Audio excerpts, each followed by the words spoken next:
All right, we're live. Welcome back to the channel, guys. So today what I want to do is something that I've always wanted to do. So now that I started this channel, I really want to do this. So this is going to be my first series of videos that I'm going to do.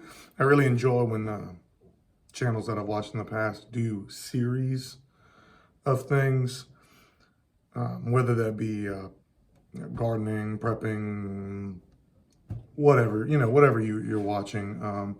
They'll do back to the basics. They'll do this certain type of task or whatever, what have you. They'll do series on things. So what I'm going to do is a back to the basics series, and that's what I'm going to title this. And what's kind of inspired this is my grandfather and my dad, uncles. Watched them farm growing up for a while, and we ran an entire farm, sizable, we're not row crop, but we don't farm on rows here where I live, but field cultivation, monoculture type cultivation. And they ran whole farms with little metal toolboxes behind the trucks. Great grandfathers did it too. And what I liked about that with some of my grandfather's tools, my great grandfather's tools especially, which I don't have any of those unfortunately, but even my father had a full set of Craftsman back when Craftsman was it was good. Craftsman was a great company at one time. Even at my age, I remember Craftsman. I remember first moving out on my own and going to the mall in the city I was living in at the time after work and buying things here and there, upgrading at the local Sears in the mall. I remember going as a kid with my dad while mom and sister would drag us uptown to the mall, do some shopping before school would start or for certain church clothes, JCPenney or Dillard's, and dad would slip away and I'd follow him and we'd go to Sears and check out all the riding mowers and the tillers and tools and everything. And we had a variety of Craftsman things throughout my family, between my dad, his brothers, uncle, my mom's parents, and her siblings and stuff. So what's inspired this is though they have these toolboxes usually made by Craftsman or something, a quality metal red toolbox. Everybody's seen them, and they'd have quality tools in them, made by Craftsman that were readily affordable, or Klein or Channel Lock or anybody like that, any type of tool, but you could really get tools, good tools made here that were quality. And even if they weren't made, I mean, there were certain things, like German knives, things of that nature. Just for example, German knives, that was considered quality. I mean, I've seen tools. There's tools that come out of Spain made by Snap-on that are very reasonable priced and very well constructed. And we'll cover those in a sense. So I'm not a 100% US made, person. You can see, I mean, I'll use whatever. I don't technically care for the mass-produced stuff out of China. Taiwan's not much better, but there is some decent stuff that comes out of Taiwan at times. And a lot of times, that's your only option. But so with this series, what I want to do is explore other options and basically build a back to the basics set. So carry that with you. It's not going to be 100% American made. I'm going to try to do so, or other reputable countries. I'm going to basically make this to where it gives you an idea of what to carry, and also some of the brands to buy that can ensure that this setup is going to last to see your grandkids, if you're lucky. And you can keep all your tools and not lose all your 10mm sockets. Don't ask me how I know, but anyway. So let's get started. This video is going to be on toolboxes. And what I'm going to show here, excuse me, another hot one. I'm going to start sweating. I don't want to run the fans in the shop and block out my audio because I don't have a mic yet. So just bear with me sweating once again. This heat's be over eventually. But so jumping into it real quick, what I ended up with is this, and you're not gonna be able to see it, so I'm just gonna hold it up for a second, but this UWS diamond plated toolbox. And it's got a top lid and hasp style latch that you spin down and hook it on, and then you spin it down, and then you can set it, and it's got a little deal for a padlock right there. Very similar to their toolboxes for trucks. And we'll get this puppy open back up. I'll show you the inside. All right, comes with a little tray. Comes in and out, nothing spectacular. And then basically just a regular open box. So, decent construction. It's got a little foam liner seal in there. And it's not the best, it's not 100% waterproof. But I have left this out in a little bit of rain. It's perfectly fine. I mean, I've ran UWS truck toolboxes. I've had several of them in my life, so I'm not opposed to them. But the reason I ended up with this, and I hope y'all can hear me from back here, but the reason I ended up with this box was basically because it was free. I got this out of a storage unit we were cleaning out for a company I worked for years ago, and I've been bumping it around and banging it around, and it's done a lot of duty on my four-wheeler here around the homestead, and it's spent some time behind my truck as a secondary toolbox, while my main tools, or should I say a tertiary, if that's how you say that word, while my main tools stay where I'm working at the time, and then my secondary tools stay here in this shop, because this is kind of my small shop here is my hub for the farm, for the homestead, where things come that I can work on, whether it be my homestead, doing something for the neighbors, or my parents' place, sisters, brothers, uncles and brothers-in-laws, whatever, bring me stuff to work on. This is where my second set, which is basically a repeat of my first set, primary set for the most part, or when I upgrade something in my primary set, I bring the older tool here, and that's a good way to make double sets. And we're gonna go over why double sets are a wonderful thing, even if you aren't a mechanic. And this will kind of touch on that some, but that's not the gist of the video. The gist of the video is the toolbox. So I'm using the UWS toolbox because I have used this for probably 3 or 4 years now, and it's held up well.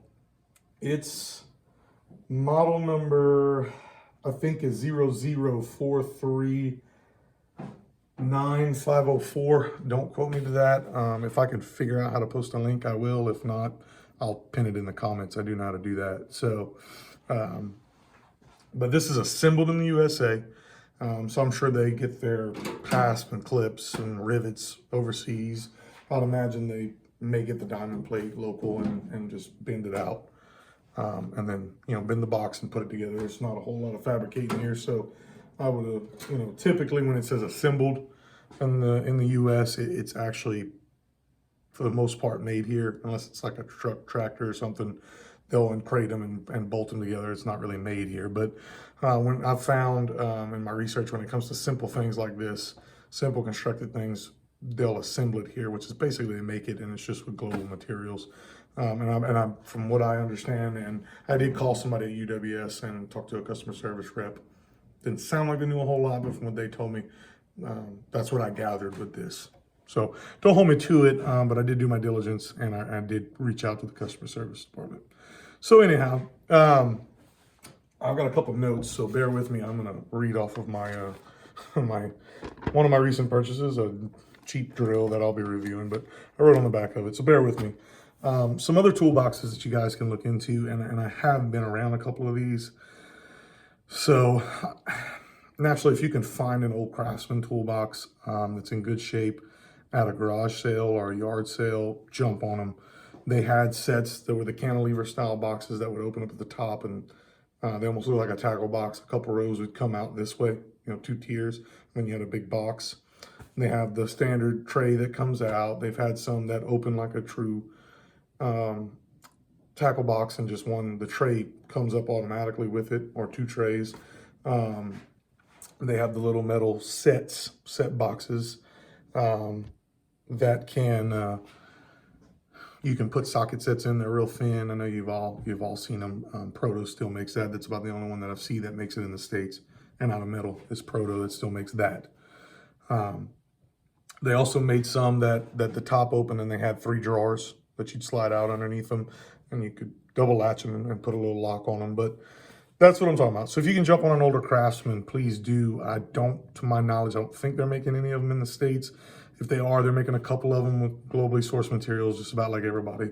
It's pretty much impossible to find something that's not globally sourced, at least in the materials these days.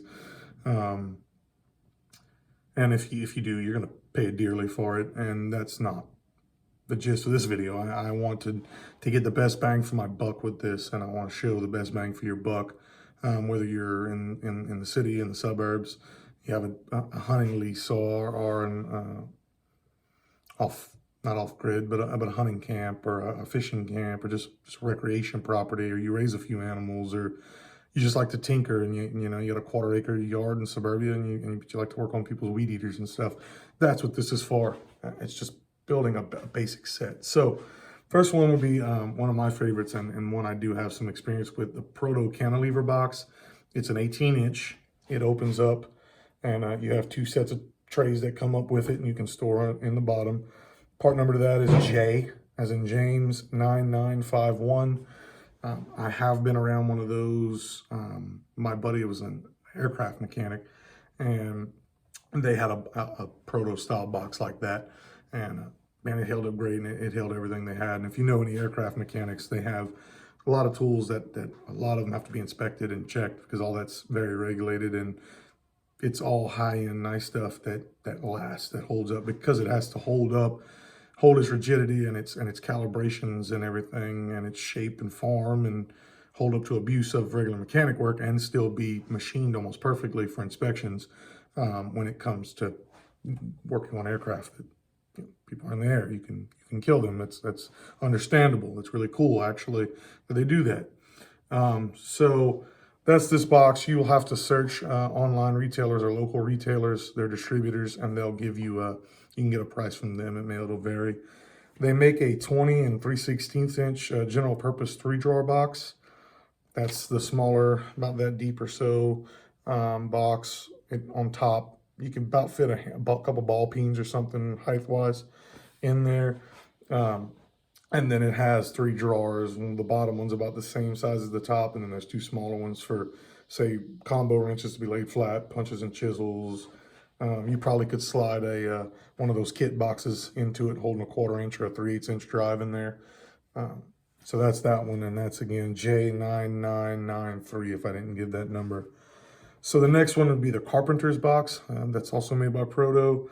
Its number is J9979-NA.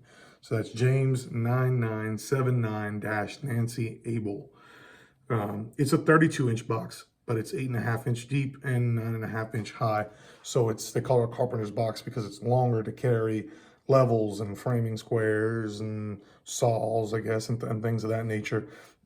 But it's not as deep to help with the weight. So if you carry longer tools, or if you want this as a supplementary box. So my grandfather and my father, they always carried 2. They had a small, my grandfather had a small red box and then a large red box. Simple tray remove boxes. My father always kept a cantilever style large box, and for a while he had the 3-drawer style box.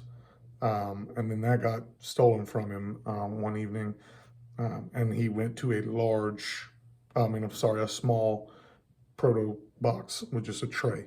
And what my grandfather and my father both did with this was, the bigger box was for the heavier hammers and bigger wrenches and things of that nature, and then your smaller box was for your little wire brushing, your 1/4 inch drive set, your 1 inch and under, or your 19 millimeter and under, 20 millimeter and under wrenches, combo wrenches, maybe a crescent, and then your bigger crescent was in your bigger box. So you kind of organize it per shape. So there could be crescent wrenches in each box, hammers in each box, combo wrenches in each box, and so on and so forth. But that small box was the first thing, we grabbed when we pulled up to a field and to walk out there to a broken tractor or something. It was light.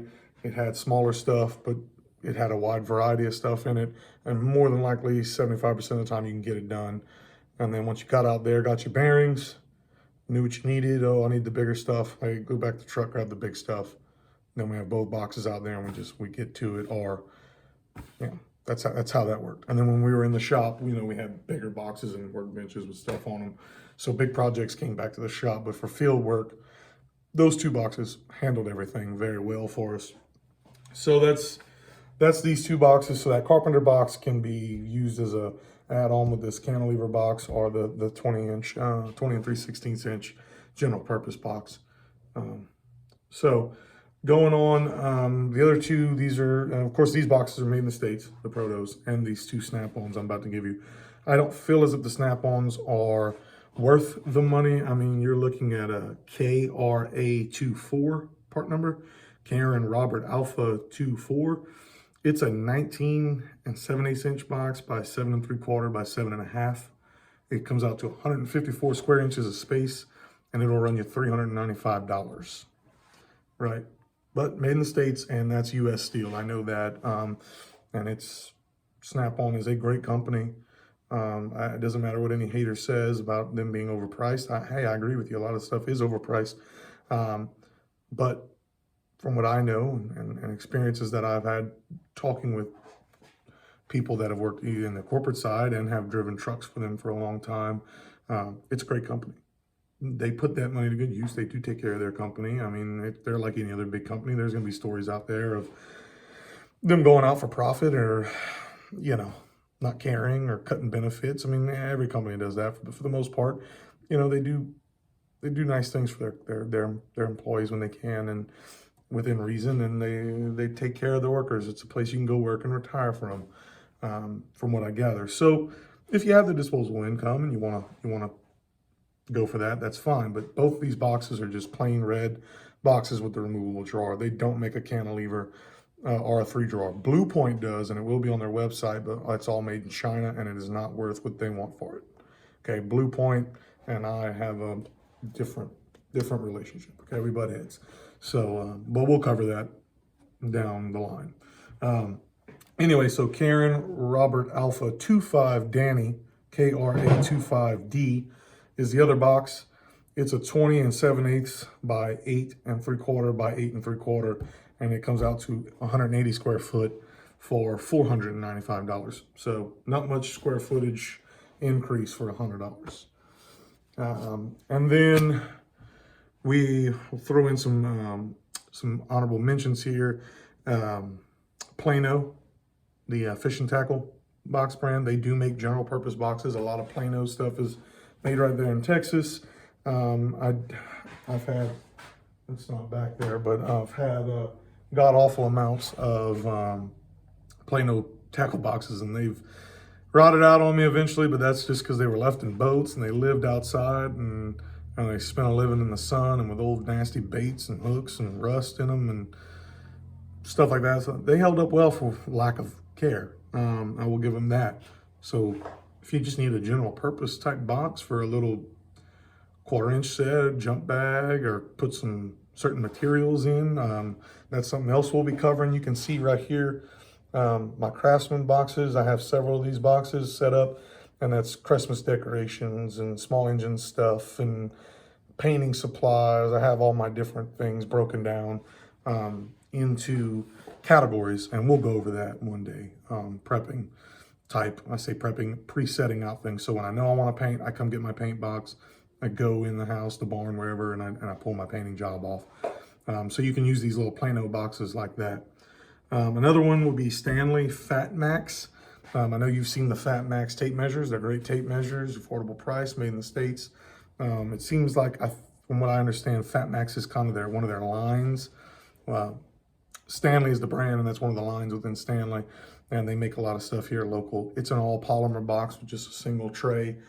It clocks in around $40 on Amazon.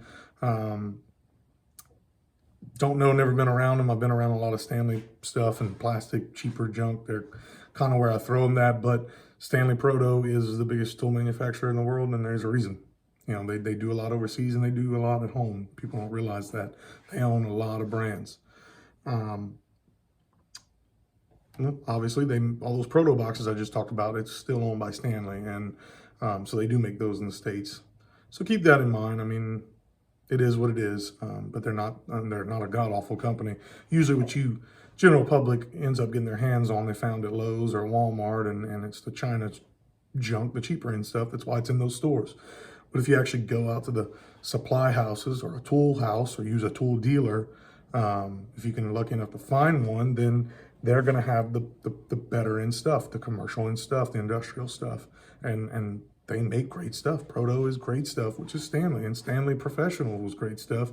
I'm not sure if it's still aligned, but I have some older Stanley Professional, and it's damn well. It holds up well, right up there with Wright and Williams and Snap-on and Matco, the old Matco stuff. It holds up with it. So, and last but not least, Kennedy Manufacturing. I have no experience with Kennedy. I see they're around $400 or $500, and it looks like it's mostly machinist toolboxes. So if any of you are machinists, it's thinner drawers and a lot smaller drawers for all the measuring tools and things that they use in the machine industry, in the machinist world. So I really don't have much of a use for that as a heavy equipment mechanic and a general purpose mechanic at that. All my stuff is usually bigger and bulkier, and even my small stuff takes up more space than machinist tools because it's not super small, finite tools for measuring and cutting. So with that being said, I actually want to grab a bonus real quick.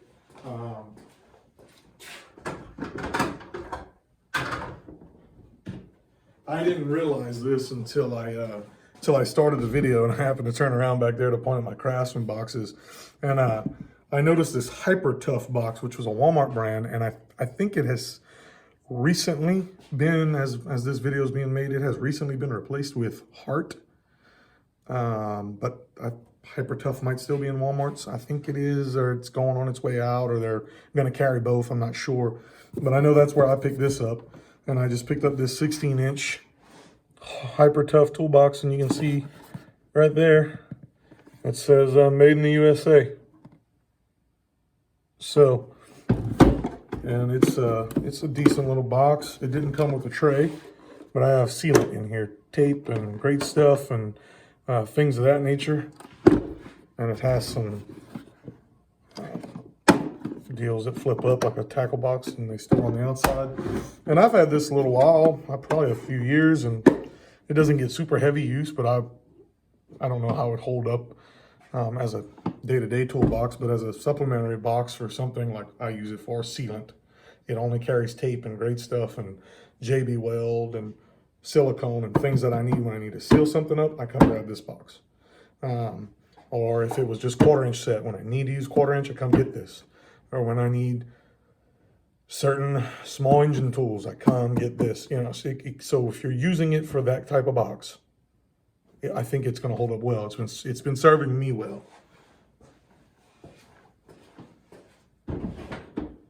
So keep that in mind when we're going through this series, and any of these videos I make.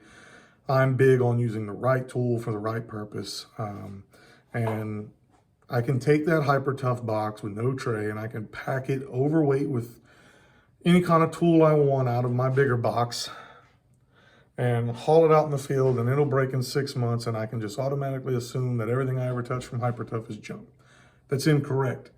Probably the only example, but prime example, is their pry bars. Their Hyper Tough pry bars, for what you pay for, are really good. They're made by Mayhew, like a lot of rebranded stuff, and they're Dominators, but they're the economic line, the economical Dominator line, and they hold up well, and then they're built to a little different spec for Hyper Tough himself, but they hold up great. I've used them. I use a lot of them. I have some in my main toolbox at work. So it's using the right tool for the right job, and some of this stuff will surprise you. Its performance and what it is. So don't get hung up in the made wherever like I used to.